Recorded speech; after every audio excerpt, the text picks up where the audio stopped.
Ukrainian President Volodymyr Zelensky made a surprise visit to a memorial to the victims of the Holodomor.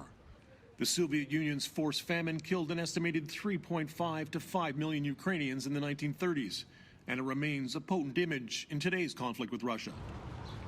Zelensky's country is not a member of NATO, but the war in Ukraine is the central topic as the leaders of the 32-country defense alliance meet in Washington. Zelensky thanked the U.S. for its backing and said he'd have more to say as the summit gets underway. Ukrainians are also looking to Canada to help show up support among NATO members who have grown weary of the cost of a war now in its third year. Canada's being left behind by not at least keeping up with our allies in terms of how much we're spending on defense. And we have to appreciate that Canada is a big country to defend. And we have a belligerent neighbor to the north called Russia, which we have to be prepared to defend. Canada faces growing pressure from the U.S. and other NATO members to increase its defense spending.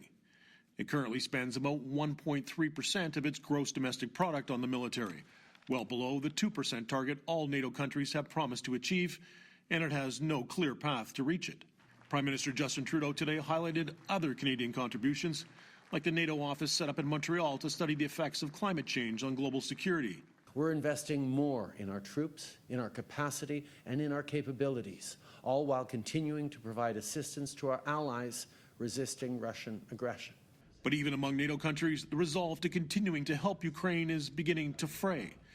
The Prime Minister of Hungary, a NATO member, recently visited Moscow to meet with Russian President Vladimir Putin, seen by some as a sign of wavering commitment. To help quell frustrations about Canada's military readiness, Trudeau visited Capitol Hill to meet with members of the U.S. Congress, including the top Democrat and Republican in the Senate.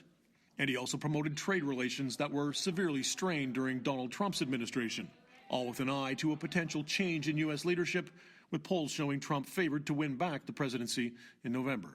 Trudeau will get a chance to speak to Trump's rival, Joe Biden, when the president welcomes NATO leaders to the White House tomorrow. With questions about his health still swirling, Biden's performance as summit host is seen as an important test of his fitness as he tries to reboot his campaign. Glen McGregor, City News, Washington.